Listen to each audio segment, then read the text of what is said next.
নাকি যাব দ্বাদশ পণ্ডিত নিয়ে পাতালেই রব। 100 জন মূর্খ মানুষকে নিয়ে স্বর্গে গিয়ে কোনো লাভ নেই, 12 জন শিক্ষিত লোককে নিয়ে নরকে থাকা অনেক ভালো। মূর্খ বন্ধুর থেকে শিক্ষিত শত্রু ভালো। প্রিয় শ্রোতা মণ্ডলী, আজকে আসছি প্রফেট মুহাম্মদ সাল্লাল্লাহু আলাইহি সাল্লাম সম্পর্কে আরো দুই একটা কথা আপনাদের বলে যাচ্ছি, শুনে নিন। আজ আমরা জানি লেখাপড়ার অবস্থাটা কি।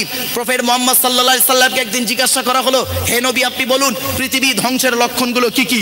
তো প্রফেট মুহাম্মদ সাল্লাল্লাহু আলাইহি সাল্লাম বললেন পৃথিবী ধ্বংসের লক্ষণ হলো 1 নাম্বার, তিনি বললেন বিদ্যা সমাজ থেকে উঠে চলে যাবে।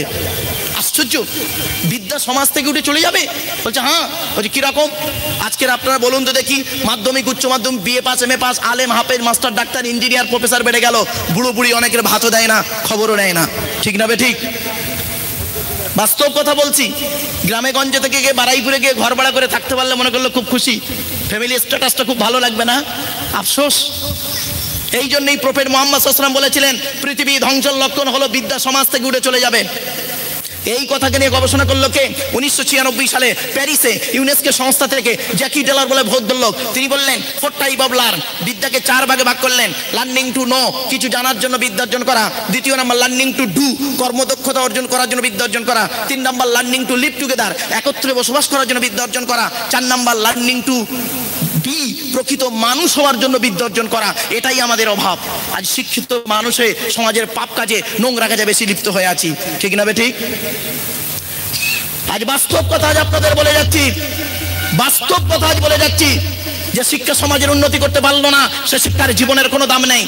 যে ছেলেটা মাধ্যমিক পাস করলো, নিরুপমার করুণ গল্পটা, গল্পগুচ্ছ কাহিনী রবীন্দ্রনাথের লেখা, দেনা পাওনা গল্প পড়ার পরে সে ছেলে যদি বলে মাধ্যমিকে স্টার পেয়েছি, আমার সার্টিফিকেটের দাম হলো 50,000 টাকা, ইয়াম্মা গাড়ি 5 ভরি সোনা, তবে একটা গরিবের মেয়েকে বিবাহ করব, আমি আব্দুল্লাহ কিল মারুফ বলে যাচ্ছি ওই মাধ্যমিকে স্টার পাওয়া ছেলেটার থেকে যে ছেলেটা 4 পাস করে বাড়িতে বসে থাকে, 4 পাস করা ছেলেটা মাধ্যমিকে স্টার পাওয়া ছেলের থেকে ভালো।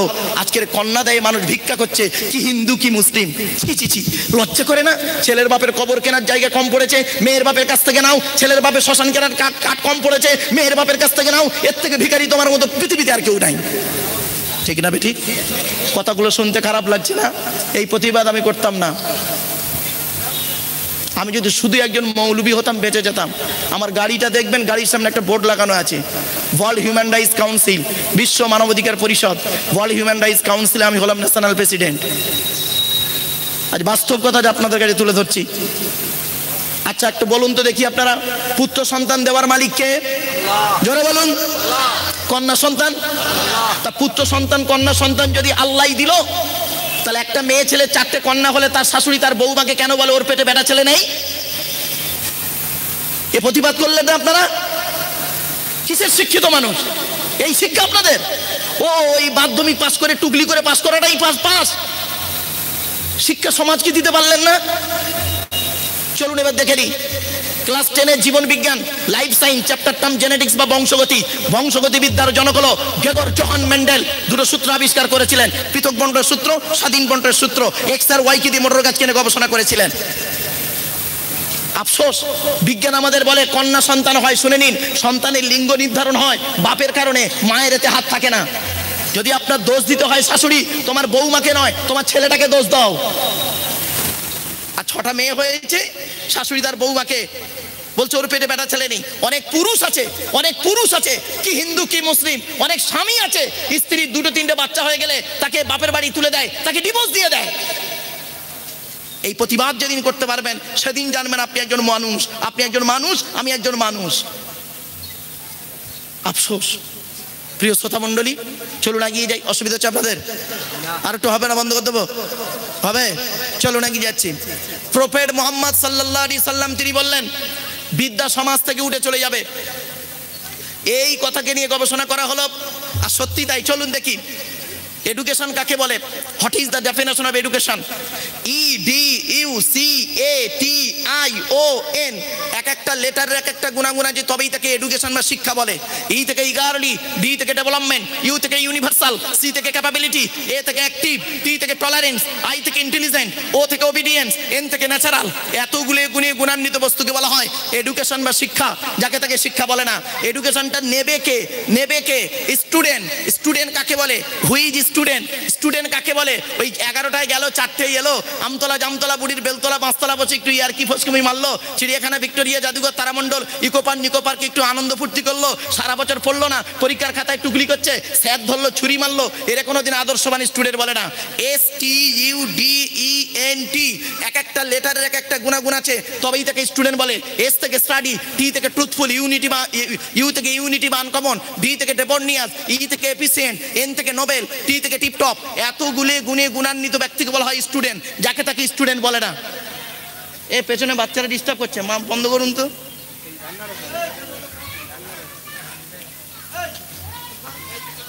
এতে করে অ্যাটেনশন নষ্ট হয়। চলুন এবার আসছি টিচার। শিক্ষাটা দেবে কে? যিনি দেবেন তিনি টিচার। Who is teacher? কোন লোকটাকে টিচার বলে? TEACHER, এক একটা লেটার এক একটা গুণাগুণ আছে, তবেই তিনি টিচার। T থেকে ট্রেনার, প্রশিক্ষণ প্রাপ্ত হতে হবে, তবেই তুমি টিচার। E থেকে ইগারডি, আগ্রহী হতে হবে, তবেই তুমি টিচার। A থেকে এবিলিটি, দক্ষতা থাকতে হবে, তবেই তুমি টিচার।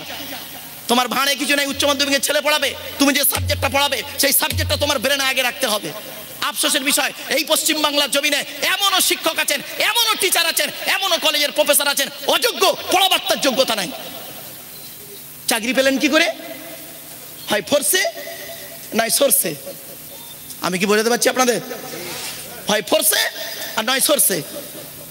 আফসোস, অভাব। এটা কি একজন শিক্ষকের পরিচয়?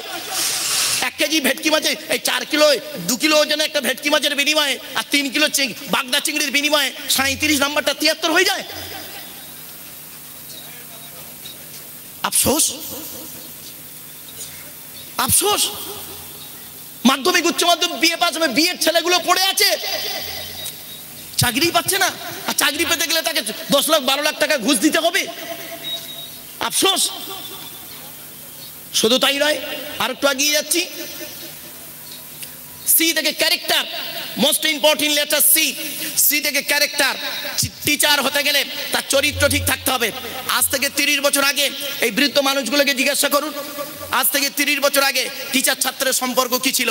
পিতার পুত্রের ন্যায় ছাত্রটি শিক্ষককে বাপের মতো ভক্তি করত, শ্রদ্ধা করত, আর শিক্ষক ছাত্রটিকে নিজের পুত্র বলে মনে করত। ঠিক না ঠিক? কি হিন্দু কি মুসলিম? ধরুন এই চন্দনেশ্বর হাই স্কুলে হেডমাস্টার মশাই আসছেন, আর হিন্দু ছেলে মুসলমানের ছেলে গৌরাঙ্গ চক্রবর্তী, আব্দুল গফফার মোল্লা, 2 বন্ধু। তারা করেছেন কি? সাইকেলে করে আসছে, সঙ্গে সঙ্গে কি করতো? সাইকেল থেকে নেমে যেত, হিন্দু ছেলেরা প্রণাম করতো, গড় করতো, মুসলমানের ছেলেরা সালাম দিয়ে মুসাফা করে বলতো, স্যার ভালো আছেন। আর এখন কি হয়েছে শুনবেন? টিচার ছাত্রের সম্পর্ক বন্ধু, বিড়ি চেয়ে খায়, খৈনি মলে দেয়। আজ থেকে 30 বছর আগে টিচার আর ছাত্রী সম্পর্ক কি ছিল? পিতার কন্যার ন্যায়। মেয়েটি শিক্ষককে বাপের মতো ভক্তি করতো, শ্রদ্ধা করতো, আর শিক্ষক ছাত্রীটিকে নিজের কন্যা বলে মনে করতো। এখন কি হয়েছে শুনবেন? টিচার ছাত্রী সম্পর্ক বেশিরভাগ স্বামী স্ত্রী, প্রাইভেট পড়াতে দিয়েছে, ইংরেজি করাতে দিয়েছে, আরবি পড়াতে দিয়েছে, বেটাও পড়িয়ে নিয়ে বসে আছে। এই জন্যই প্রফেট মুহাম্মদ সাল্লাল্লাহু আলাইহি ওয়াসাল্লাম বলেছিলেন, the messenger of Allah peace be upon him said, the best among you those with good manner. রাসূল বলেছিলেন, তোদের মধ্যে উত্তম ব্যক্তি ওই লোকটা যার ক্যারেক্টার, চরিত্র ভালো, ওই লোকটাই হলো উত্তম ব্যক্তি। একজন উকিল, ব্যারিস্টার, মাস্টার, ডাক্তার, মোল্লা, মৌলভী সাহেব, পীর সাহেব, দরবেশ সাহেব, আমির সাহেব, মুফতি সাহেবের যদি চরিত্র খারাপ হয়, আর একজন টলিওয়ালার চরিত্র যদি ভালো হয়, টলিওয়ালাটাই হলো আল্লাহর কাছে প্রিয় ব্যক্তি। Money loss is something loss, health loss is nothing loss, but character loss everything loss. মানুষের যদি টাকা চলে যায়, ইনকাম করলে টাকাটা আবার ফিরে আসবে। মানুষের যদি শরীর চলে যায়, ভালো মন্দ খেলে শরীরটাও ফিরে আসবে। কিন্তু বন্ধুরে, মানুষের যদি চরিত্র চলে যায়, চরিত্র কিন্তু আর ফিরে আসবে না। এই জন্যই প্রফেট মুহাম্মদ বলেছিলেন, 2 ঠোঁটের মাঝখানে, 2 ঠোঁটের মাঝখানে আর 2 রানের বীজখানে, 2 ঠোঁটের মাঝখানে জিভটাকে গ্যারান্টি দে। হারাম বা অবৈধ খাবার খাওয়া থেকে জিভটাকে ঠিক কর, বাজে ভাষা বলা থেকে জিভটাকে কর, পরনিন্দা পরচর্চা করা থেকে জিভটাকে ঠিক কর, আর 2 রানের বীজখানে লজ্জাস্থানকে হেফাজত কর। যে ব্যক্তি 2 ঠোঁটের মাঝখানে আর 2 রানের বীজখানে এই দুটো জিনিসের গ্যারান্টি যে আমাকে দিবি, আমি মুহাম্মদ তার জন্য স্বর্গ, জান্নাত, হেভেনের গ্যারান্টি দিয়ে দেবো। সুবহানাল্লাহ। যান বাড়ি চলে যান, গিয়ে দেখবেন হয় ভদ্রলোকের উপর খারাপ, নয় ভদ্রলোকের নিচে খারাপ। বাস্তব কথা। শুধু তাই নয়, এবার আসছি এইচ থেকে অনেস্টি। সততা থাকতে হবে, তবেই তুমি টিচার। তুমি হিন্দু বলে মুসলমানের খাতা দেখবে কড়া করে, মুসলমান বলে হিন্দুর খাতা দেখবে কড়া করে। একে একটা আদর্শবান টিচারের পরিচয়। শুনে নিন, পৃথিবীতে কয়েক কোটা শ্রেণী আছে যাদের কোনো জাত হয় না। কি? 1 নাম্বার, টিচারের কোনো জাত হয় না, ডাক্তারের কোনো জাত হয় না। ঠিক না বেঠিক? ডাক্তারের কাছে একটাই পরিচয়, পেশেন্ট। আর টিচারের কাছে একটাই পরিচয়, ছাত্র। সে হিন্দু হোক, মুসলিম হোক, কালো হোক, ফর্সা হোক, আর যেই হোক, নারী হোক আর পুরুষ হোক। আফসোস, আমরা তো হারিয়ে গেছি এই জায়গাতে। খালি আমরা মানে কি করব খুব মনে করি। আর এখন তো আপনাদের মধ্যে ঢুকে গেছে, এখন দেখতে পাচ্ছি ইদানিং বেশ কিছু ভারতবর্ষের 22টা রাজ্য ঘোরা লোক আমি, বেশ কিছু এই মানে কাস্টেড ডিভাইডেড মিনস মানে ধর্মের পার্থক্য, এ মুসলিম ও হিন্দু, ছি ছি ছি ছি ছি, লজ্জা করে না? মনে রাখবেন, সৃষ্টিকর্তার আরাধনা উপাসনার পদ্ধতিটা আমাদের আলাদা হতে পারে। মানুষ হিসেবে প্রত্যেকেই হলাম আদমের সন্তান, ঠিক না বে ঠিক? মনে রাখবেন, একটা হিন্দুর রক্তের ভিতরে মুসলমানের রক্ত রয়েছে, মুসলমানের রক্তের ভিতরে হিন্দুর রক্ত রয়েছে। এই চন্দনেশ্বর বাজার আমি বলে যাচ্ছি, প্রিয় শ্রোতা মণ্ডলী একটু ফলো করুন।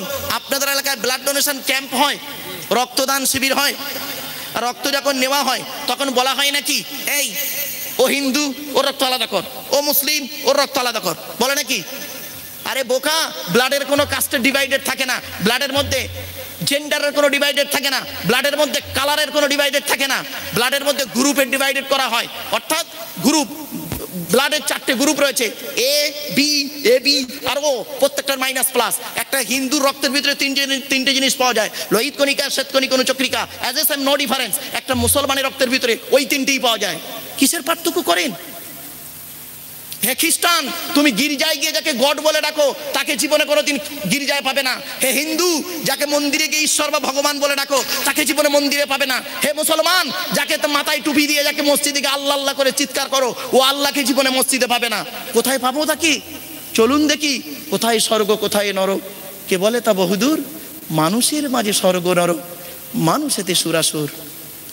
কোরআনে আনিয়ে দিচ্ছি, শুনে নিন কোরআন কি বলছে। রেফারেন্স টু দি হরি কোরআন, 26 নম্বর পারা 18 নম্বর পৃষ্ঠার 1 নম্বর লাইনে বলা হয়েছে সূরা কফের মধ্যে, ওয়ালাকাদ খলাকনাল ইনসানা ওয়া না'লামু মা তুওয়াসবিসু বিহি নাফসুহু ওয়া নাহনু আকরাবু ইলাইহি মিন হাবলিল ওয়ারিদ। এর বাংলা অর্থ হচ্ছে, হে মানব জাতি, এখানে হিন্দু মুসলমান কোনো পার্থক্য নেই।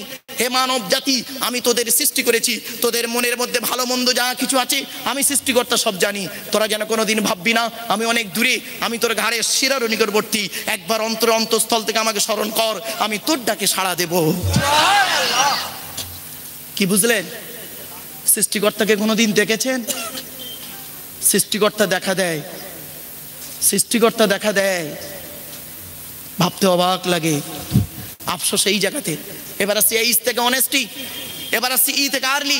টিচার হতে গেলে আগে আগে আসতে হবে, last letter is R, R থেকে রেগুলারিটি, নিয়মিত ক্লাস করতে হবে। Tenor, eagerity, ability, character, honesty, early, regularity, এতগুলো গুণ যার মধ্যে আছে, হিজকে আল্লাহ বিশ্বের মানুষের টিচার করে পাঠিয়েছে, কল্পনার বাইরে। এবার আসছি, তিনি কি একজন বৈজ্ঞানিক ছিলেন? চলুন, এ তো শিক্ষকতার দিক দিয়ে গেলাম, এবার বৈজ্ঞানিকের দিক একটু দেখি। প্রফেট মুহাম্মদ সাল্লাল্লাহু আলাইহি সাল্লামের কয়েক কটা তথ্য আপনাদের কাছে তুলে দিচ্ছি বিজ্ঞান ভিত্তিক। 2006 সালে ফুটবল বিশ্বকাপ হয়েছিল, দুটো দল ফাইনালে উঠেছিল, মনে আছে? ইতালি আর ফ্রান্স। জিনেদিন জিদান মাতারাজিদকে গুঁতো মেরেছিল, সোনার বলটা জিদান পেয়েছিল, ইতালি কাপ নিয়ে বাড়ি গেল। দেশটার নাম হলো জার্মান। জার্মানের সর্বশ্রেষ্ঠ ডাক্তার নাম হলো তার মিস্টার কুক। হিন্দু নন, মুসলমান নন, খ্রিস্টান। মিস্টার কুককে একদিন জার্মানে পেশ করুন। মিস্টার কুক কি বলেছিল জানেন?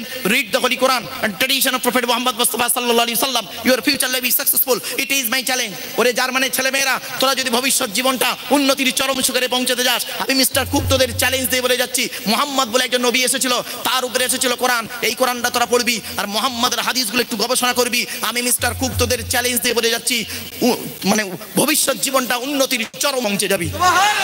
ছেলেমেয়েরা বলছে, স্যার আপনি একজন খ্রিস্টান হয়ে বাইবেল পড়তে না বলি, ওল্ড টেস্টামেন্ট নিউ টেস্টামেন্ট পড়তে না বলি, জিসাস খ্রিস্টের জীবনী পড়তে না বলে আপনি এই কথা বললেন কেন? আপনি নিজে কিছু পেয়েছেন? বলে পেয়েছি বলেই পড়তে বলেছি। কি পেয়েছেন স্যার একটু বলুন। উনি বলছেন, একদিন রাস্তা দিয়ে যাচ্ছিলাম, মুহাম্মাদের একটা বাণী শুনতে পেলাম। মুহাম্মদ বলেছে, কুকুর যে পাত্রে মুখে ওই পাত্রটাকে তোমরা 7 বার মাটি দিয়ে ধৌত করো। আমি চিন্তা করলাম, মুহাম্মদ তো কোনো কলেজ ইউনিভার্সিটিতে পড়ে নেই, কোনো মাদ্রাসায় পড়ে নেই, মুহাম্মদ এমন কথা বলে কেমন করে? 16 বছরের পড়াশোনা, 20 বছরের গবেষণা, মোট 36টা বছর কাটিয়েছি। মুহাম্মাদের ভুল বের করবো বলে অ্যামোনিয়াম ক্লোরাইড, যাকে নিশাদল বলা হয়, এটাকে নিয়ে গবেষণা করছিলাম। করতে করতে মাথায় চাপলো, মুহাম্মাদের ভুল বের করতে হবে। একটা পাত্রে কুকুরের জীবাণু রাখলাম, 1 বার 2 বার 3 বার 4 বার 5 বার মাটি দিয়ে ধৌত করলাম। করার পরে ল্যাবরেটরি দিয়ে দেখছি ওই পাত্র থেকে কুকুরের জীবাণু যায় নাই। 7ম বারে যখন ধৌত করেছি, করার পরে ল্যাবরেটরি দিয়ে দেখছি ওই পাত্র থেকে জনমের মতো কুকুরের জীবাণুটা চলে গিয়েছে। সঙ্গে সঙ্গে উনি বলেছিলেন, oh my god, oh my god, prophets are Prophet Muhammad Mustafa sallallahu alaihi wasallam was the spiritual man, first scientifics in the world. Prophet Muhammad Mustafa sallallahu alaihi wasallam পৃথিবীর প্রথম বৈজ্ঞানিক যদি থাকতে হয় হযরত মুহাম্মদই আছে। শুধু তাই নয়, আজকে আপনারা এই বিবাহ করতে গেলে কি হয়, রেজিস্ট্রি করতে গেলে ফিঙ্গারপ্রিন্ট দেন নাকি? আরে ভাই বলুন না, ফিঙ্গারপ্রিন্ট দেন, বুড়ো আঙুলের ছাপ দেন। দলিল করতে গেলে ফিঙ্গারপ্রিন্ট দেন, বুড়ো আঙুলের ছাপ দেন। কেন? আপনি এমএ পাস লোক, 4 বার সই করলে হবে না? আরে সই নকল হতেও পারে, নাও পারে, কিন্তু টিপ কোনো দিন নকল হয় না। শুনে নিন, এটা ভারতের কথা না, এটা কোরআনের কথা। আয়াহসাবুল ইনসানু আল্লান নাজমা ইযামা বালা কাদিরিনা আলা আন নুসাউবিয়া বানানা। 29 নম্বর পারায় সূরা কিয়ামত 6 নম্বর আয়াতে বলা হয়েছে যে হে মানব জাতি, সৃষ্টিকর্তা বলছেন, হে মানব জাতি, তোরা কি মনে করেছিস আমরা মরে গেলে পচে গলে হাড় হয়ে যাব? আমাদের আর পরকালে সৃষ্টিকর্তা তুলতে পারবে না, এটা কোনোদিন ভাববি না। আমি সৃষ্টিকর্তা তোদের বলে দিচ্ছি, শোন, তোদের বুড়ো আঙুলের ছাপ যেমন কারোর সঙ্গে কারোর কোনো মিল নেই, পৃথিবীতে যেমন কারোর সঙ্গে কারোর কোনো মিল নেই, পরকালেও কারোর সঙ্গে কারোর কোনো মিল পাবি না। কোরআনের এই আয়াত কিনে কে গবেষণা করলো? কোনো মোল্লা মরি সাহেব গবেষণা করেনি। থাইল্যান্ডে চ্যাং ম্যাং ইউনিভার্সিটি অ্যানাটমি বিভাগের প্রফেসর, বিখ্যাত পণ্ডিত বৈজ্ঞানিক, লোকটার নাম হলো তাথাগত জেসান। উনি একজন খ্রিস্টান, হিন্দু নন, মুসলমান নন। উনি বললেন আমি কোরআনের ভুল বের করে তবে শুনবো। বললো কি? বললো কোরআনে লেখা আছে বুড়ো আঙুলের ছাপ নাকি কারোর সঙ্গে কারোর কোনো মিল নেই, আমি বুড়ো আঙুলের ছাপের ভুল বের করেই শুনবো। পৃথিবীতে কোটি কোটি মানুষ এসেছে, কারোর সঙ্গে কারোর কোনো মিল হবে না। উনি করলেন কি, 1000 মানুষের বুড়ো আঙুলের ছাপ নিলেন, 1 বছর ধরে গবেষণা করে দেখলেন কার সঙ্গে কার মিল আছে দেখি। যখন কারোর সঙ্গে যখন কারোর কোনো মিল পেলেন না, ল্যাবরেটরির ভিতরে দাঁড়িয়ে দাঁড়িয়ে ইসলামের কালেমা পড়ে মুসলমান হয়ে গেলেন। শুধু তাই নয়, শুধু শ্রোতা মণ্ডলী, প্রফেট মুহাম্মদ সাল্লাল্লাহু আলাইহি ওয়াসাল্লাম সম্পর্কে আরো দুই একটা কথা বলি। প্রফেট মুহাম্মদ সাল্লাল্লাহু আলাইহি ওয়াসাল্লাম বলেছেন কি, খাবার শেষে আঙুলটাকে চাটতে বলেছেন। এটা কেন গবেষণা করলো কে? কানাডা টরন্টো ইউনিভার্সিটি অ্যানাটমি বিভাগের প্রফেসর, বিখ্যাত পণ্ডিত বৈজ্ঞানিক, লোকটার নাম হলো উইলিয়ামস হার্ভে। উনি বলছেন এই মোহাম্মদ বলেছে খাবার শেষে আঙুল চাটতে, দেখি তো, গবেষণা করে দেখি। উনি গবেষণা করে বলছেন মানুষের মুখের মধ্যে একটা লালা গ্রন্থি থাকে, যে লালাটা এমনিতে বের হয় না, যখন সে আঙুল বা অন্য কিছু বস্তু দেয় তখন সেটা বের হয়। যখন যত লালাটা বের হবে তত হজমের উপকার হবে। 1500 বছর আগে প্রফেট মুহাম্মদ সাল্লাল্লাহু আলাইহি ওয়াসাল্লাম বলে গেলেন। তারপরে উনি বললেন যে আমি অবাক হয়ে গেছি, প্রফেট মুহাম্মদের খাবারগুলো একটু গবেষণা করছি। তিনি 2টো সবজি খেতে ভালোবাসতেন। কয়টা? 2টো সবজি খেতে ভালোবাসতেন। একটা হলো লাউ বা কদু, আর একটা হলো কচি শশা। মনে রাখবেন, কচি শশা। উনি বলছেন মোহাম্মদ কচি শশা কেন খেতে ভালোবাসতো দেখি গবেষণা করি। উনি বলছেন শশা খেলে কি হয়, ব্রেন ঠিক থাকে, সুগার ঠিক থাকে, প্রেশার ঠিক থাকে, হার্ট ঠিক থাকে, লিভার ঠিক থাকে, পেট পরিষ্কার হয়। শশা নিজে হজম হতে পারুক আর না পারুক, অপরকে মালা হজম করে বের করে দেয়। 1500 বছর আগে প্রফেট মুহাম্মদের খাবার কিনে আজকের পৃথিবীর মানুষ গবেষণা করে চলছে। প্রফেট মুহাম্মদ সাল্লাল্লাহু আলাইহি ওয়াসাল্লাম মধু খেতে ভালোবাসতেন। মধু উনি বললেন মধু খেতে ভালোবাসতেন কেন দেখি। উনি গবেষণা করে বলছেন মধুর মধ্যে 70টা রোগের ওষুধ আছে। প্রফেট মুহাম্মদ বলেছেন আজ পর্যন্ত 2021 সাল পর্যন্ত মধুর ভিতরে 56টা রোগের ওষুধ শুধু মধুর ভেতর থেকে এসে গেছে। আফসোস আমরা তো এটা জানি না। আজকে প্রফেট মুহাম্মদ সাল্লাল্লাহু আলাইহি ওয়াসাল্লামকে নিয়ে আমরা কোনোদিন ভাবলাম না। তাই প্রফেট মুহাম্মদ সাল্লাল্লাহু আলাইহি ওয়াসাল্লাম বললেন হে মানব জাতি শুনে নিন, আজকে শুনলে অবাক হয়ে যাবেন। তিনি বলেছেন, সেই মুহাম্মদের কথা শুনুন আপনারা। প্রফেট মুহাম্মদ সাল্লাল্লাহু আলাইহি ওয়াসাল্লাম বলছেন সংখ্যাগুরু মুসলিম এলাকায় যদি কোনো সংখ্যালঘু অমুসলিমরা এই সংখ্যাগুরু মুসলিমদের দ্বারাই যদি অত্যাচারিত হয়, আমি মুহাম্মদ সাল্লাল্লাহু আলাইহি ওয়াসাল্লাম কিয়ামতের মাঠে মুসলমানদের বিরুদ্ধে আল্লাহর কাছে মামলা করব। কিছু বুঝতে পারলেন কথাটা? খুলে বলে দিই, ধরুন আপনাদের চন্দনেশ্বরে 1000 মুসলমান বাস করে আর মাত্র 50 ঘর হিন্দু ভাই বাস করে। আপনি করলেন কি, 1000 মুসলমান বলে একেবারে 50 জন হিন্দু আছে বলে একদম লাঠি সোটানে মেরে দেবেন? এত সোজা? মনে রাখবেন, আপনি দাড়িওয়ালা টুপিওয়ালা হলে কি হবে? মুহাম্মদ সাল্লাল্লাহু আলাইহি ওয়াসাল্লাম বলেছেন তোমরা এতগুলো মুসলমান মিলে যদি ওই অমুসলমানদের উপরে যদি অত্যাচার করেছো, মনে রাখো আমি মুহাম্মদ কিয়ামতের মাঠে, তুমি মুসলমান বলে লাট নয়, তোমার বিরুদ্ধে আমি কিয়ামতের মাঠে আল্লাহর কাছে মামলা করব। এই জন্যই তিনি মানবতার দূত। ভেবেছেন? আজকের আফসোস আমরা তো এগুলো দেখি নাই। প্রফেট মুহাম্মদ সাল্লাল্লাহু আলাইহি ওয়াসাল্লামের আদর্শ শুনলে অবাক হয়ে যাবেন। তিনি বলেছেন পাশের বাড়ি যদি আগুন লাগে 1 বালতি পানি নিয়ে যাবে। আর আমরা কি করি? পেট্রোল নিয়ে যাই, মাল যাতে বেশি করে জ্বলে ও মালটা আমার কাছে বিক্রি করে। ঠিক না বেঠিক? আফসোস। প্রফেট মুহাম্মদ সাল্লাল্লাহু আলাইহি ওয়াসাল্লাম বলেছেন গ্রামে যদি কেউ অসুস্থ হয়, হিন্দু মুসলিম ওটা দেখবে না, কেউ যদি অসুস্থ হয়ে থাকে, অসুস্থ ব্যক্তিকে দেখতে যাবার নিয়ত করবে, তাকে গিয়ে তার কাছে একটু বসবে, তার কাছে একটু যাবে। তুমি যাবার যখন থেকে উদ্দেশ্য করবে, নিয়ত করবে, সেই দিন থেকে তোমার জন্য স্বর্গে একটা ঘর তৈরি করা হবে। কি বুঝলেন? এই হলো সেই প্রফেট, মানবতার দূত, শান্তির দূত হযরত মুহাম্মদ সাল্লাল্লাহু আলাইহি সাল্লাম। তার আদর্শকে আমরা বাস্তবায়িত করতে পারলাম না। চলুন তিনি আরো কি বলছে দেখি। 1 নম্বর তিনি বললেন বিদ্যা উঠে চলে যাবে। 1 নম্বর দুই নাম্বার তিনি বললেন ওয়ায়ুকসারু সুরুবুল খমার ওয়ায়ুকসারু জিনা, ব্যভিচার বেড়ে যাবে। ব্যভিচার, আজকের ঘরের ভেতরে ব্যভিচার চলছে, আর ঘরের বাইরে এখন ব্যভিচার চলছে। মনে রাখবেন, কত ভাবি আছে দেওরদের সঙ্গে গন্ডগোল করে বসে আছে, কত বৌদি আছে দেওরদের সঙ্গে গন্ডগোল করে বসে আছে। স্বামী স্ত্রী দুজনে চাকরি করে, স্যার একটা ম্যাডামের সঙ্গে গন্ডগোল করে বসে আছে, ম্যাডাম একটা স্যারের সঙ্গে গন্ডগোল করে বসে আছে। সন্ধ্যাবেলা দুজনে যখন বাড়ি আসছে, মোবাইলের নাম্বারগুলো ডিলিট করে দিয়ে সুপিছাপ হয়ে দুইজন ভদ্র মানুষ বাড়ি আসছে। দেখলে মনে হবে স্বর্গ থেকে জানলা খুলে পালিয়ে এসছে। আফসোস। এই জন্যই চরিত্রের কথা প্রফেট মুহাম্মদ সাল্লাল্লাহু আলাইহি ওয়াসাল্লাম বলেছিলেন, চরিত্রটাকে ঠিক করো। শুধু তাই নয়, চলুন তারপরে তিনি বললেন, প্রফেট মুহাম্মদ সাল্লাল্লাহু আলাইহি ওয়াসাল্লাম বললেন পৃথিবী ধ্বংসের লক্ষণ হলো কি জানেন? ওয়ায়ুকসারু সুরবুল খামার, মদ পান বেড়ে যাবে। মদ মদ মদ খাওয়া বেড়ে যাবে। মদ মানুষকে ধ্বংসের পথ দেখায়। যদি আপনারা বলেন কেন, শুনে নিন। 3W সারা বিশ্ব ধ্বংস করে। 1 নম্বর ডব্লু হলো ওয়েলথ, ধন সম্পদ। 2 নম্বর ডব্লু হলো ওয়াইন, মদ। 3 নম্বর ডব্লু হলো ওম্যান, নারী।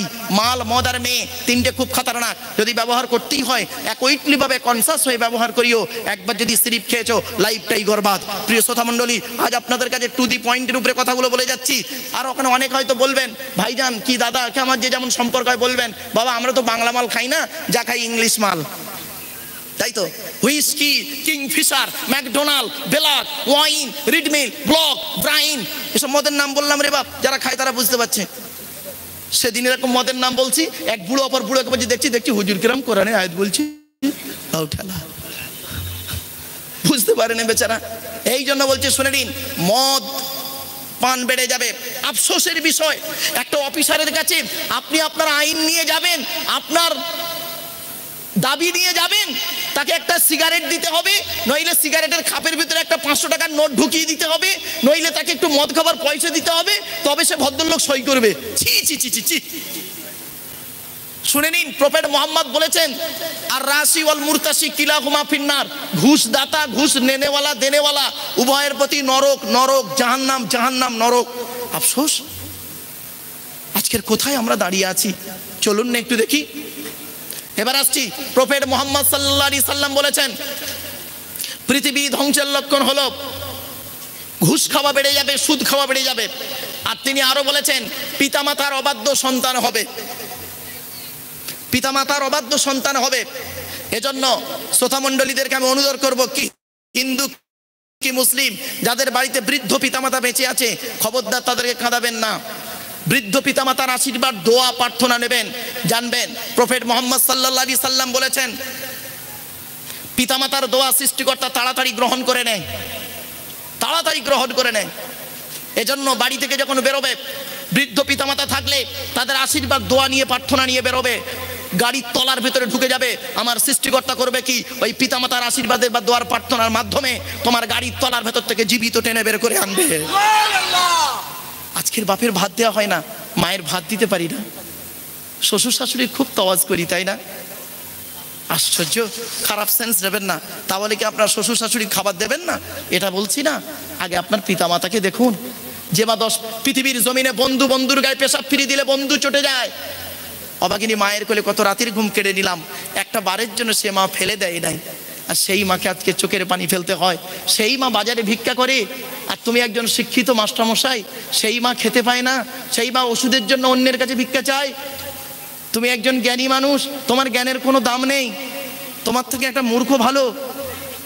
চলুন এগিয়ে যাচ্ছি।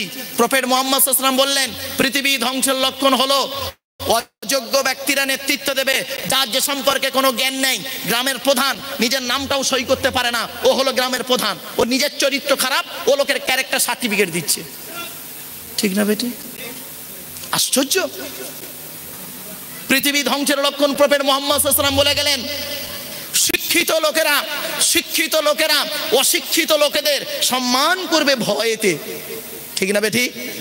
শিক্ষিত লোকেরা অশিক্ষিত লোকেদের সম্মান করবে ভয়েতে।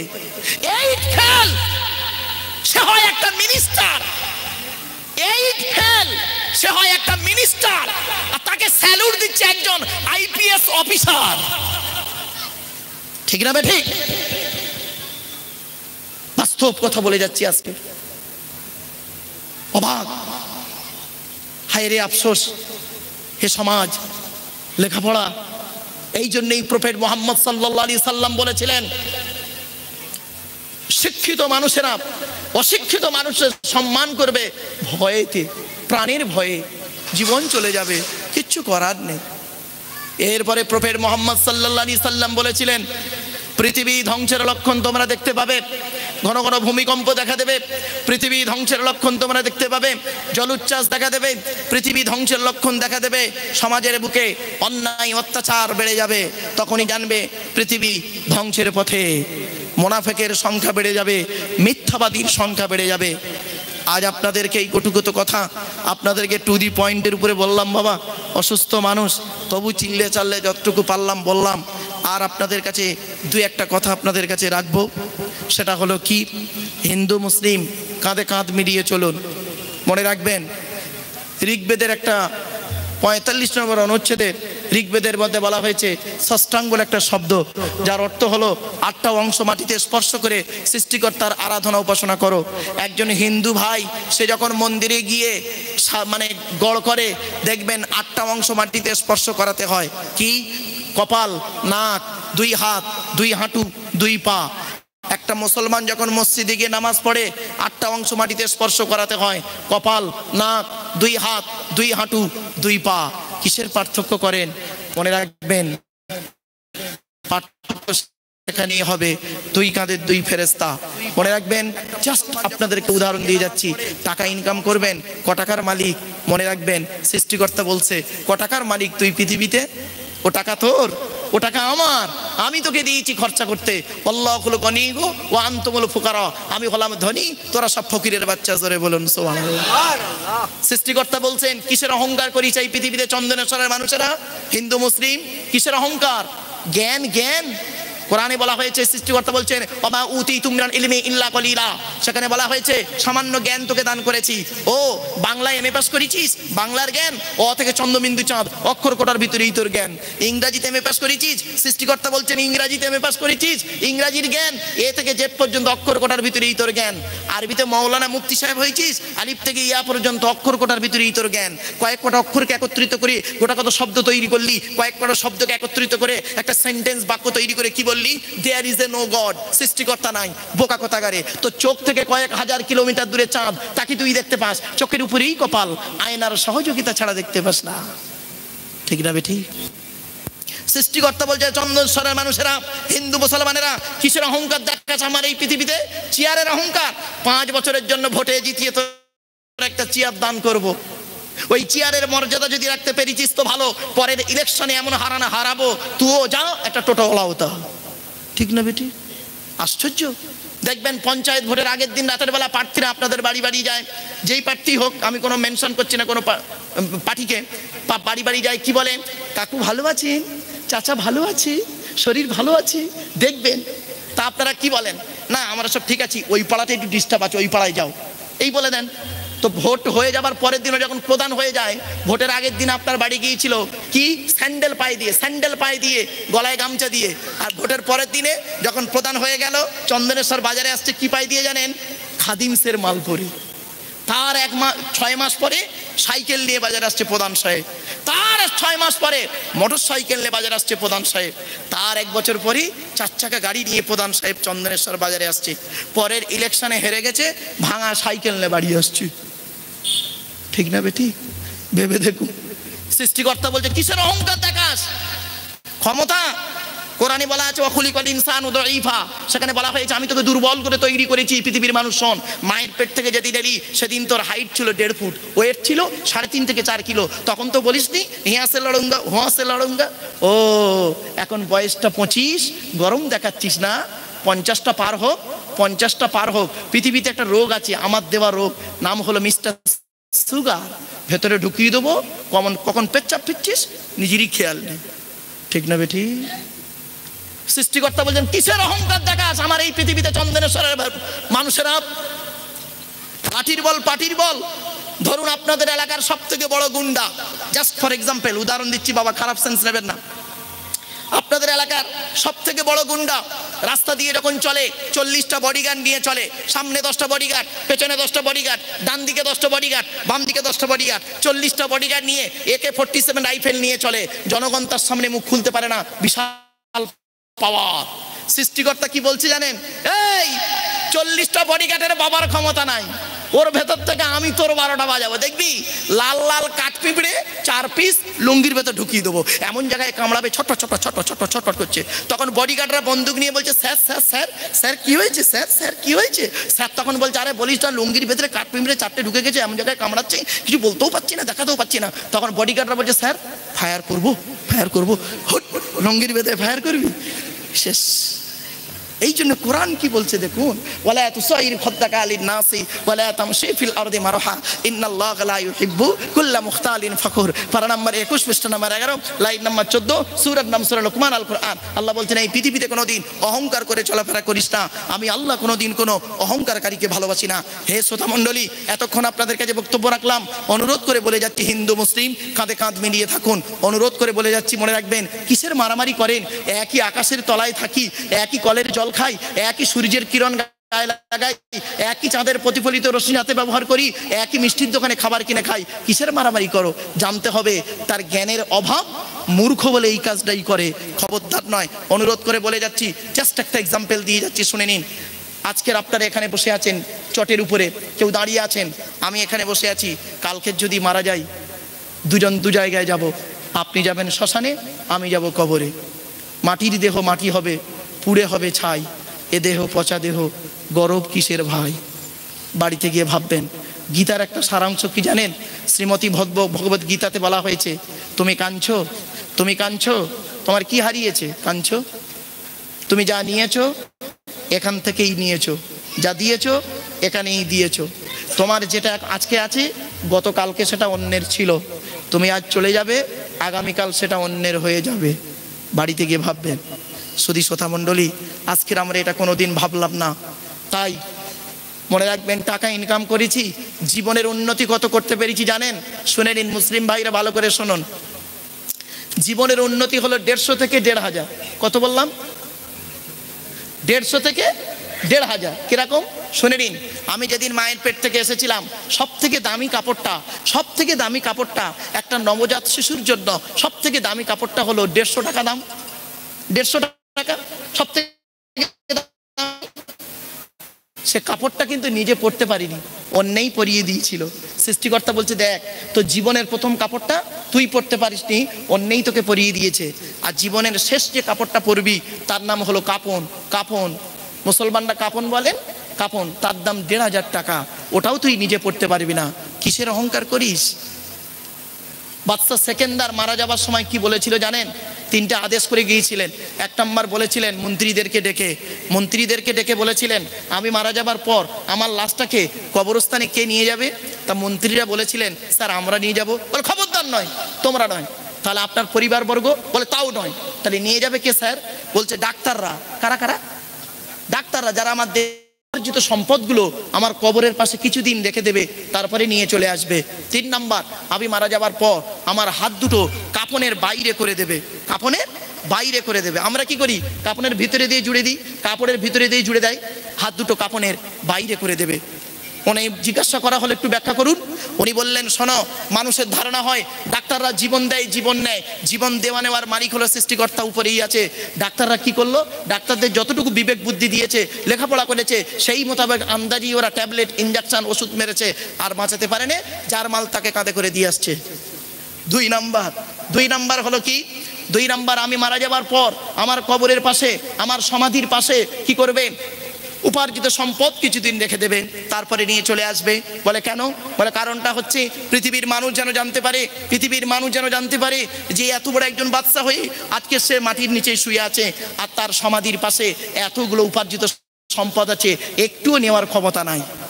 3 নাম্বার, আমি মারা যাওয়ার পর আমার হাত দুটো কাফনের বাইরে করে দেবে। কেন জানো?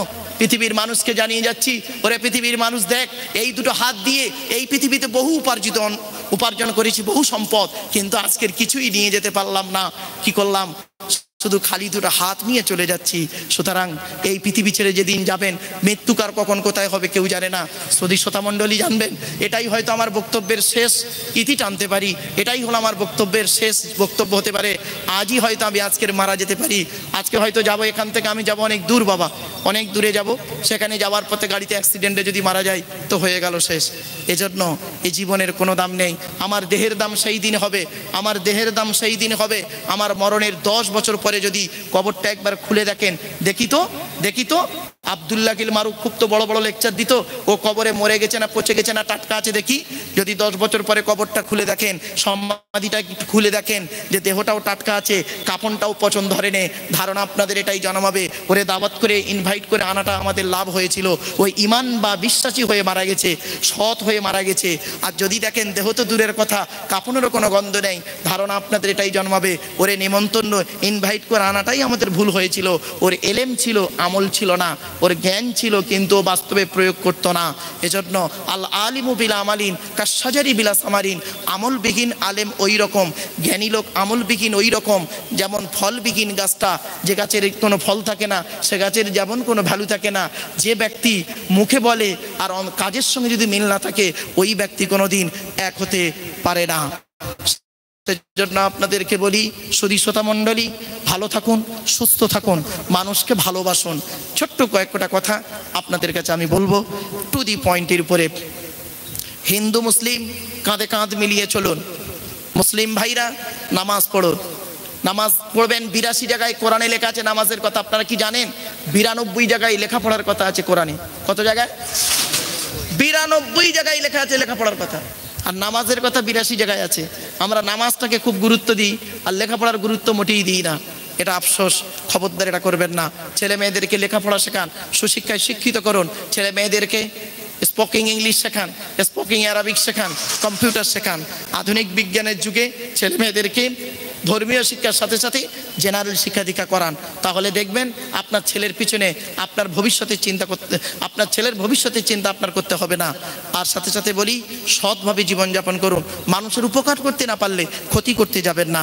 তাই প্রফেট মুহাম্মদ সাল্লাল্লাহু আলাইহি সাল্লামকে একদিন জিজ্ঞাসা করা হলো, হে নবী, আপনি আমাদেরকে কিছু উপদেশ দিন। কি উপদেশ দেব? বলছে আপনি ভালো উপদেশ কিছু দিন, যাতে করে আমরা স্বর্গে যেতে পারি, জান্নাতে যেতে পারি। তখন প্রফেট মুহাম্মদ বলেছিলেন যে স্বর্গে যাবে, তোমরা স্বর্গের আশা করো, জান্নাতের আশা করো? তা বলছে হ্যাঁ। আচ্ছা, জান্নাত বা স্বর্গ কার আশা করি? বলে তা তো জানি না। উনি বললেন স্বর্গ বা জান্নাত 5 শ্রেণীর মানুষের জন্য আশা করে। 1 নাম্বার হলো কি? তালিয়াল কোরআন, প্রত্যহ কোরআন তেলাওয়াতকারী গবেষণাকারীকে স্বর্গ আশা করে থাকে, জোরে বলুন। 2 নাম্বার ওয়া হাফিজিল লিসান, এই জবানকে হেফাজতকারী মানুষের জন্য স্বর্গ বা জান্নাত আশা করে। অনুরোধ করে বলে যাচ্ছি, হিন্দু মুসলিম কাঁধে কাঁধ মিলিয়ে থাকুন, ভাষাটা ঠিক করুন।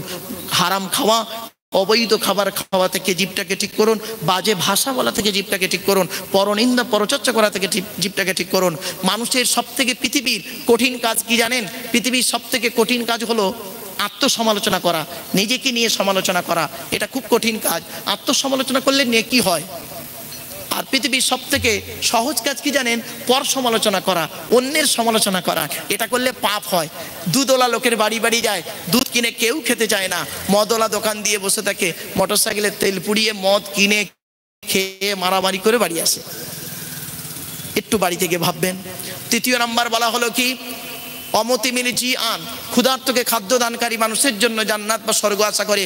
হিন্দু মুসলিম দেখবেন না ক্ষুধার্ত মানুষকে খেতে দেবেন, দেখবেন একদিন সৃষ্টিকর্তা আপনাকেও একদিন উত্তম উঁচু জায়গায় দিয়ে দেবে। আর 4 হলো অমুকসিল ওরিয়ান, বস্ত্রহীনকে বস্ত্র দানকারী। অভাবী মানুষ আপনাদের এলাকায় এখনো অনেক মানুষ আছেন যারা খুব দুস্থ গরিব, তাদের পাশে দাঁড়ান। হিন্দু হোক আর মুসলিম হোক, ওটা কোনো দিন দেখতে যাবেন না। এ প্রসঙ্গে বলতে গিয়ে একটা কথা বলে দিই। হযরত মুহাম্মদ সাল্লাল্লাহু আলাইহি ওয়াসাল্লামের কাছে একজন ব্যক্তি আসতো, অমুসলিম ছেলে, অমুসলিমদের যুবক ছেলে একদিন নবীজির কাছে প্রায় আসতো, নবীজির কথা শুনতো। অমুসলিম, বেশ কয়েকদিন ছেলেটা আসে না। তো নবীজি খবর নিলেন, কি ব্যাপার বলো তো, ওই ছেলেটা আসে না কেন? তা বলছে, হুজুর মনে হচ্ছে ছেলেটি কোনো অসুস্থতায় ভুগছে। বলছে আমি ওর বাড়ি যাব, একটু বাড়িটা বলো না গো, আমি ওর বাড়ি যাই।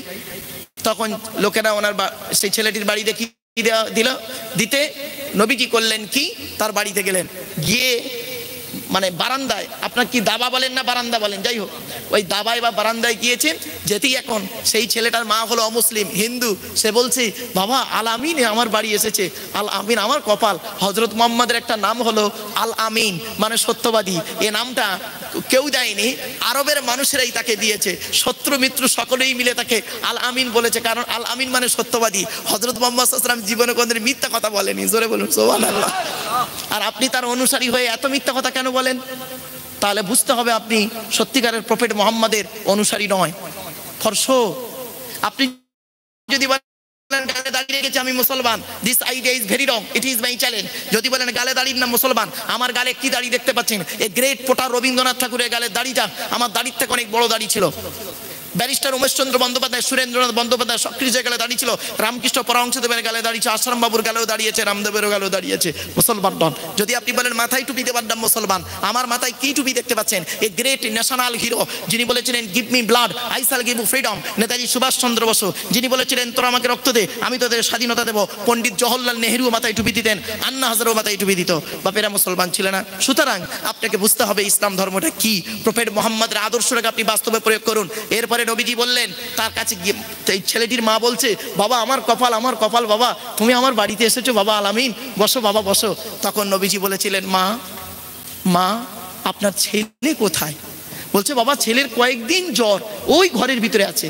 নবীজি ছেলেটার কাছে গেলেন, গিয়ে করলেন কি? অমুসলিম, মুসলমান নন, ভালো করে শুনে নিন ইসলাম কারে বলে। ছেলেটার কাছে গেলেন, তার মাথার ধারে বসলেন, বসে হাতটা কপালে রাখলেন, রেখে বলছে তোমার গায়ে খুব জ্বর না? তুমি কয়েকদিন আমার কাছে যাচ্ছিলে, একটা অন্তরের ভালোবাসা জন্মে গেছে তো, তাই তোমাকে দেখতে পাইনি, তাই তোমাকে না বলে তোমার বাড়ি চলে এলাম, কিছু মনে করো না, আজকে আসি, আল্লাহ যদি চায়, আমার সৃষ্টিকর্তা যদি চায় তোমার শরীর ভালো হয়ে যাবে। তারপরে উঠে চলে এলো। ছেলেটি কিছুদিন পরে এসে রাসূলুল্লাহর কাছে এসে ইসলামের কালেমা পড়ে মুসলমান হয়ে গেল। কি বুঝলেন? ইসলামের আদর্শ হলো এটাই, ইসলামের আদর্শ হলো এটাই। আজকের আপনারা ভাবতে পেরেছেন হযরত মুহাম্মদ সাল্লাল্লাহু আলাইহি ওয়াসাল্লাম একজন ছিলেন। আমি তো কোরআন অ্যান্ড মডার্ন সায়েন্সের আলোচনাই করিনি, জাস্ট শুধু আমার পেছনে একটু টান আছে বলে তাই আমি বলেছিলাম ভাইকে যে মাগরিব থেকে কিছুক্ষণ বলবো, কারণ আমাকে যেতে হবে অনেক দূর, সেখানে একটা কনফারেন্স রয়েছে, আবার অনেক কাজও রয়েছে, কারণ প্রায় আমাকে দিল্লি এটাই করতে হয়। জানেন বিশ্ব মানবাধিকার পরিষদ, ওয়ার্ল্ড হিউম্যান রাইটস কাউন্সিল, আপনাদের জানা আছে কিনা জানি না, তো সেটা নিয়ে আমার সঙ্গে খুব দৌড়দৌড়ি করতে হয়। সেজন্য আপনাদের কাছে আমি টু দি পয়েন্টের উপরে কয়েক কথা রাখলাম। ভাষাগত দিক থেকে ত্রুটি হলে ক্ষমা করবেন। শেষ কথা বলে যাচ্ছি, একটা বাস্তব অভিজ্ঞতার কথা আপনাদের বলে যাচ্ছি, শুনে রেখে দিন, শুনলে অবাক হয়ে যাবেন। হযরত মুহাম্মদ সাল্লাল্লাহু আলাইহি ওয়াসাল্লাম একদিন মসজিদে বসে আছেন, এমন সময় একজন অমুসলিমদের ছেলে মসজিদের দেয়ালে পেশাব ফিরছিল। উনি করলেন কি, পাশে যারা বসে আছে তারা বলছে হে নবী আপনি একবার অনুমতি দেন, একদম তরোয়াল নিয়ে দুটুকরো করে দেবো। নবী কি বলেছিল জানেন? আস্তে আস্তে আস্তে। ও পেশাব ফিরছে, পেশাবটা ফিরতে দাও। পেশাব ফিরতে ফিরতে যদি কাউকে পেছন দিক থেকে অ্যাটাক করা হয় তখন সে রোগে পরিণত হতে পারে। পেশাব ফিরে নিল, ফিরে নিয়ে ছেলেটি চলে যাচ্ছে। নবীজি একজনকে বললেন যাও তো ওকে গিয়ে ভদ্রভাবে ডেকে আনো, প্রেশার ক্রিয়েট করবে না। তার ছেলেটি গেল, গিয়ে বলছে হে ভাই আমাদের নবী তোমাকে ডাকছে। তো ছেলেটি আসলো, আসার পরে নবীজি ছেলেটির পিঠে হাত রেখে কি বলেছিল জানেন? প্রত্যেক ধর্মের মানুষের কাছে তার ধর্মস্থানটা হলো, ধর্মগ্রন্থটা হলো অতি পবিত্র। খবরদার তুমি তোমার ধর্ম হোক বা অন্য ধর্মস্থানে হোক আর তোমার ধর্মস্থানে হোক কোনো দিন অপবিত্র করতে নেই, চলে যাও, ভালো থেকো। ব্যাস, ছেলেটি কিছুটা গেল, যাওয়ার পরে চিন্তা করলো আজকে আমি যদি আমার ধর্মস্থানে গিয়ে পেশাব ফিরতাম তাহলে স্বজাতিরা আমাকে অনেক কিনা কিছু বলতো। আজকের এই মানুষটা সত্যিই তিনি দয়ার সাগর, সত্যিই তিনি মানবতার দূত, ঘুরে এসে ইসলামের কালেমা পড়ে মুসলমান হয়েছিল। কি বুঝলেন? এটা হলো ইসলামের আদর্শ। আজকের সেগুলোকে আমরা বাস্তবায়িত করতে পারিনি। এজন্য প্রফেট মুহাম্মদ সাল্লাল্লাহু আলাইহি ওয়াসাল্লামের যদি আমরা আজ বাস্তবায়িত করতে পারি, হে হিন্দু মুসলিম চন্দনেশ্বর মানুষদেরকে আমি অনুরোধ করে বলে যাচ্ছি, খবরদার সাম্প্রদায়িকতার গন্ধ নিয়ে আমি চলে যাবো, বেশিক্ষণ থাকবো না। হিন্দু মুসলিম অনুরোধ করে বলে যাচ্ছি আজ আপনাদের কাছে, আচ্ছা বলুন তো, মারা যাওয়ার পরে সব শেষ? মারা যাওয়ার পরে সব শেষ, সব শেষ। আমি সরকারি চাকরি করি, 60 বছর বয়স যখন আমার হয়ে যাবে বাবা, আমি রিটায়ার করবো, আমার সার্টিফিকেটের কোনো দাম নেই, আমি রিটায়ার্ড ম্যান। আফসোস লাগে, আজকের আমরা শিক্ষা অর্জন করে শিক্ষার মানটাও রাখতে পারলাম না, সমাজকে কিছু দিতে পারলাম না। এমনকি প্রফেট মুহাম্মদ সাল্লাল্লাহু আলাইহি সাল্লাম বলেছেন, শুনে নিন, তিনি বলছেন, তোমরা যেমন খাবে স্ত্রীদের তেমন খাওয়াবে, তোমরা যেমন পড়বে স্ত্রীদের সেই কোয়ালিটির পড়াবে। আফসোস আরো বলেছেন প্রফেট মুহাম্মদ, তিনি আরো বলেছেন, তোমরা স্ত্রীদের পিতামাতার গালিগালাজ করবে না, স্ত্রীদের পিতামাতার গালিগালাজ করা নিষেধ। আচ্ছা, স্ত্রীর পিতামাতা বলতে কাদের বোঝায়? শ্বশুর শাশুড়ি নাকি? হ্যাঁ, শ্বশুর শাশুড়িকে গালি দেওয়া নিষেধ। প্রফেট মুহাম্মদ সাল্লাল্লাহু আলাইহি ওয়াসাল্লাম বলেছেন, তোমরা তোমাদের স্ত্রীদের পিতামাতার গালিগালাজ করো না। আফসোস, আর আমরা কি করি? নিজের স্ত্রীকে এত মারধর করি, গালিগালাজ করি। এটা ঠিক না, এটা তুমি মুসলিম বলে পরিচয় দিতে পারো না। আফসোস, একটা মেয়ে ছেলে তার প্রতি অত্যাচার চলছে, একের পর এক অত্যাচার চলছে, নারী নির্যাতন চলছে। প্রফেট মুহাম্মদ সাল্লাল্লাহু আলাইহি সাল্লাম বলেছেন, কোন স্বামী যদি তার স্ত্রীকে বিনা অন্যায় মেরে যদি একটা দাঁত ভেঙে দেয়, 3টে উট ক্ষতিপূরণ দিতে হবে। আরো বলা হয়েছে, কোনো ব্যক্তি যদি, কোনো স্বামী যদি তার স্ত্রীকে বিনা অন্যায় মেরে যদি একটা হাত ভেঙে দেয়, 10টা উট রেওয়ায়েতে এসেছে, 10টা উট ক্ষতিপূরণ দিতে হবে। আবারও অনেক রেওয়ায়েতে এসেছে, কোনো স্বামী যদি তার স্ত্রীকে বিনা অন্যায় মেরে যদি একটা চোখ নষ্ট করে দেয়, 30টা উট ক্ষতিপূরণ দিতে হবে। আরো বলা হয়েছে, কোনো স্বামী যদি তার স্ত্রীকে বিনা অন্যায়, স্ত্রীর চুলের মুঠি ধরে চিৎ করে ফেলে, পেটে যদি লাথি মারে, আর পেটে যদি বাচ্চা থাকে, যদি বাচ্চা মারা যায় বা নষ্ট হয়ে যায়, ওই স্বামীকে 40টা উট ক্ষতি। আজকে স্ত্রীটা করলো কি? বিবাহের আগে খবর হয়েছিল কি যে 50,000 টাকা দেবে, ইয়াম্মা গাড়ি দেবে, 5 বাড়ি সোনা দেবে। বিয়ে হয়ে গেছে, বেচারা শ্বশুরটা অ্যাক্সিডেন্টে মারা গেছে, ব্যাস তারপরে স্ত্রীর প্রতি অবিচার শুরু হয়ে গেল। কেন? মনে রাখবেন, আপনি যদি অন্যের মেয়েকে অত্যাচার করেন, আপনার মেয়েকে অত্যাচার করা হবে। কিছু বিচার আছে না, সময়ের উপরে ছেড়ে দিতে হয়। এই জন্য প্রফেট মুহাম্মদ সাল্লাল্লাহু আলাইহি ওয়াসাল্লাম বললেন, 3 ব্যক্তির আশীর্বাদ প্রার্থনা সৃষ্টিকর্তা কবুল করে নেয়, গ্রহণ করে নেয়। 1 নম্বর, দাওয়াতুল মাজলুম, অত্যাচারকৃত মানুষের দোয়া। কোন স্বামী যদি তার স্ত্রীর উপরে অন্যায় অত্যাচার করে, ওই স্ত্রী যদি বলে আমি অন্যায় করিনি, আমার উপরে নির্মম অত্যাচার চলছে, সৃষ্টিকর্তা ওটা কবুল গ্রহণ করে নেবে। অনেক শাশুড়ি আছে দেখবেন, নিজের মেয়েকে খাইয়ে নিয়ে ঘরের ভেতর ঢুকে বললো, বৌমা পরের মেয়ে খেয়েছে কিনা খবর নিল না। শাশুড়ি মায়েরা ভালো করে শুনে নিন, আপনি বৌমা পরের মেয়েকে যদি আপন করতে না পারেন, আল্লাহ আপনারও মেয়ে দিয়েছে, লোকের বাড়ি বৌমা হয়ে যাবে, আল্লাহর তরফ থেকে গজব পড়বে, বলতে হবে না আর। অনেক ননদ আছে দেখবেন, ভাইয়ের কানে কামড়াচ্ছে যাতে ভাই ভাবিকে মারে, এই ধান্দা করে। যুবতী বোনেরা শুনে নাও, ঘুঁটে পড়ে গোবর হাসে, ঘুঁটে বলে তোর একদিন আছে। তুমি ভাবি পরের মেয়েকে, বৌদি পরের মেয়েকে যদি আপন করতে না পারো, তোমাকে একদিন লোকের বাড়ি ভাবি বা বৌদি হয়ে যেতে হবে, সৃষ্টিকর্তার তরফ থেকে অভিশাপ পড়বে, বলা লাগবে না। অনেক বৌমা আছে দেখবেন ডেঞ্জার, স্বামীর ইনকাম বেশি, স্বামীটাকে নিয়ে, ছেলেটাকে মেয়েটাকে নিয়ে খালি আলাদা খাবার ধান্দা করছে। একই দিয়ালের এপারে স্বামী স্ত্রী ছেলে মেয়েকে নিয়ে মুরগির মাংস দিয়ে ভাত খায়, আর দিয়ালের ওপারে শ্বশুর শাশুড়ি বুড়ো বুড়ি আলু ছানা আলু ভর্তা ডাল খাচ্ছে। ওই বৌমার একটু বিবেকে বাতলো না, আজকে যদি আমার পিতামাতা থাকতো দিয়ালের ওপারে, আমি গোপনে 1 পেয়ালা তরকারি দিয়ে আসতাম। হে বৌমা, তুমি মুফতি সাহেবের মেয়ে হও, আর মাস্টার ডাক্তার ইঞ্জিনিয়ার প্রফেসরের মেয়ে হও না কেন, তুমি শ্বশুর শাশুড়িকে যদি নিজের বাম্মা মনে না করো, তোমার মতো বৌমা হলো নরকবাসী বা জাহান্নামী। ইসলাম কোনোদিন এক পেশে কথা বলে না। 2 নম্বর হলো ওয়াদাওয়াতুল মুসাফিরি, ভ্রমণকারী মানুষের দোয়া, আশীর্বাদ প্রার্থনা কবুল গ্রহণ হয়ে যায় আল্লাহর কাছে। 3 নম্বর হলো ওয়াদাওয়াতুল ওয়ালিদি আলা ওয়ালাদিহি, কোনো বাপ আর মা যদি নিজের কলিজার টুকরা সন্তানের জন্য দোয়া চেয়ে যায়, বিদ্যুতের থেকে দ্রুত গতিতে বাম্মা আশীর্বাদ প্রার্থনা দোয়াটা আল্লাহর দরবারে কবুল হয়ে যায়। সেজন্য আপনাদেরকে আমি বেশ কিছু কথা বললাম বাবা, এতক্ষণ বিভিন্ন দিক থেকে কথাগুলো নিয়ে এসেছিলাম, তাই আপনাদেরকে 2-1টি কথা আপনাদেরকে বললাম। আমার জন্য দোয়া করবেন, খাস করে আমি যেন ঈমান নিয়ে থাকতে পারি, ঈমান নিয়ে যেন কবরে যেতে পারি, এইটুকুই আমার আশা। আর একটা আপনাদের দাওয়াত দিচ্ছি, প্রতি বাংলা মাসের 3য় বুধবার, প্রতি বাংলা মাসের 3য় বুধবার ফুরফুরা শরীফ, নাম শুনেছেন আপনারা? ফুরফুরা শরীফে পীরজাদা আলহাজ মাওলানা মোহাম্মদ সাহিমউদ্দিন সিদ্দিকী সাহেবের বাড়িতে কোরআনের তাফসির হয়। আমি হতভাগে সেই তাফসিরের আলোচনাটা করি। কোরআনের তাফসির হয়, একদম সূরা বাকারার প্রথম থেকেই তাফসিরটা হচ্ছে। আপনারা যাবেন, আপনাদের দাওয়াত দিচ্ছি, আপনাদের থাকা খাওয়ার ব্যবস্থা ওখানেই আছে। আর বেশি রাতও হয় না, মাগরিব থেকে নিয়ে রাত 9টা পর্যন্ত হয়। আমি 2.5-3 ঘন্টা আলোচনা করি। পীরজাদা আলহাজ মাওলানা মোহাম্মদ সাইমুদ্দিন সিদ্দিকী সাহেব উনি আখরি মোনাজাত করেন, জিকিরের মাহফিল করেন, আখরি মোনাজাত করেন, আর আমি কোরআনের আলোচনাটা রাখি বাপ। তো সেজন্য আপনাদের দাওয়াত দিচ্ছি। আর এজন্য আপনাদের কাছে চারানা পয়সাও চাই না। যত টাকা খরচা হয় আমি এবং পীরজাদা আলহাজ মাওলানা মোহাম্মদ সাইমুদ্দিন সিদ্দিকী সাহেব নিজের জ্ঞাটের টাকা খরচা করে এটা করি। আপনাদের আমরা দাওয়াত দিয়ে যাচ্ছি বাপেরা। উক্ত মাহফিলে, তাফসিরুল কোরআনের মাহফিলে আপনারা আসুন, এসে দেখুন কোরআনের আলোচনা। শুধু ওখানে কোরআনের তাফসির হয় বাপেরা, কোরআনের আলোচনা। এখানে আলোচনা করলাম কেন? মিক্স আলোচনা করতে হলো, কারণ বাজারের মাহফিল তো আমি টেনে টেনে বলতে পারতাম, খুব টেনে টেনে বললে সময় যেত। সেজন্য টু দি পয়েন্টের উপরে কয়েক কটা কথা আপনাদের কাছে রাখলাম। জাতি ধর্ম বর্ণ নির্বিশেষে হিন্দু মুসলিম সমন্বয়ে বেশ কিছু কথা আমি আপনাদের কাছে তুলেছি। ভাষাগত থেকে ত্রুটি হলে ক্ষমা করবেন। ভালো থাকুন, সুস্থ থাকুন, মানুষকে ভালো লক্ষ্য রাখবেন, অর্থ দেওয়ার দিকেও লক্ষ্য রাখবেন, বিভিন্ন দিকের সহযোগিতার দিকেও লক্ষ্য রাখবেন। আর একটা কথা বলি, আপনারা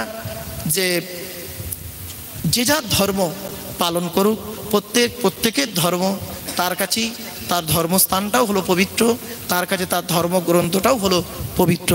অতি ভক্তির জিনিস। আপনারা আপনাদের নিজ নিজ ধর্মে থাকুন এবং মানুষকে ভালোবাসুন। মানুষের ভালোবাসা হলো সব থেকে বড় ধর্ম। মনে রাখবেন, অন্তরে জিলিপির প্যাঁচ দিয়ে, অন্তরে জিলিপির প্যাঁচ রেখে আপনি বাইরে খুব ধর্মের কাজ করবেন, কিছুই হবে না। হুক মেরে কারেন্ট নিয়ে পাখা চালিয়ে তাহাজ্জুদের নামাজ পড়বেন, এটা কোনোদিন হতে পারে না। একটু মাথায় রাখুন। মদখোরকে মসজিদ থেকে বের করে দিলেন, আর ঘুষখোরকে, সুদখোরকে, জেনাখোরকে মসজিদের সেক্রেটারি বানিয়ে দিলেন, এটা মোটেই কিন্তু ঠিক না। বাস্তব কথাগুলো একটু মাথায় রাখুন। কথাগুলো শুনতে হয়তো খারাপ লাগবে, এতক্ষণ আলোচনা করলাম। আল্লাহ আমাকে আপনাকে সকলে শোনার, বলার, আমল করার তৌফিক যেন দান করে, বলুন আল্লাহুম্মা আমিন। ওয়া আখিরু দাওয়ানা আলহামদুলিল্লাহি রাব্বিল আলামিন। বক্তা আছেন, আমার পরে কি আছে? নামাজ টামাজ পড়ার বাকি আছে বাবু। আমার পরে মাওলানা সাহেব ভাই আরও আলোচনা রাখছেন। আমি বাবু আর বেশিক্ষণ থাকতে পারবো না, বলেই দিয়েছিলাম যে ওই 7টা পর্যন্ত থাকবো, তা 20 মিনিট বেশি হয়ে গেছে। আরও বেশ কিছু 2-1টা কথা বললাম আপনাদের কাছে। আপনারা একটু এই মাহফিলের জন্য যে যেমন পারেন আল্লাহর রাস্তে একটু দান করবেন, যাতে করে মাহফিলটাকে চালিয়ে যাওয়া যায়, চালানো যায়, সেদিক লক্ষ্য রেখে আপনারা চলবেন। আর মুসলিম ভাইদেরকে বলি, আপনারা নামাজ পড়ুন, রোজা রাখুন, অর্থ থাকলে হজ করুন, যাকাত আদায় করুন, স্ত্রীর হক আদায় করুন, পিতামাতার সেবা যত্ন করুন, ভাই ভাই মিলেমিশে চলুন, প্রতিবেশীর উপকার করুন। মানুষের উপকার করতে না পারলে ক্ষতি করতে যাবেন না। আল্লাহ আমাদের সকলের শোনার, বলার, আমল করার তৌফিক যেন দান করে, বলুন আল্লাহুম্মা আমিন। আজান হবে এখনই, আজানের পরে নামাজ, তারপরে আচ্ছা যাক। আমার বন্ধুবর্গ খুব সুন্দর আলোচনা রাখে, গলার এলহানও খুব ভালো। হাফেজ আলহাজ সাইফুল্লাহ সাহেব ভাই বাসন্তী, তিনি আলোচনা রাখবেন, তার জ্ঞান গর্ব বক্তব্য আপনারা শুনবেন। ভাষাগত দিক থেকে ত্রুটি হলে ক্ষমা করবেন। আসসালামু আলাইকুম।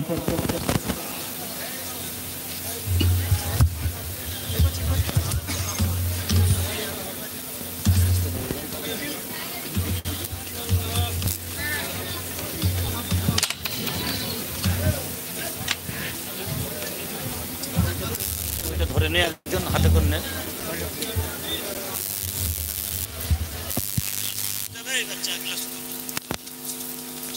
রক্ত হয়েছে, হ্যাঁ রক্ত কটায় আজান?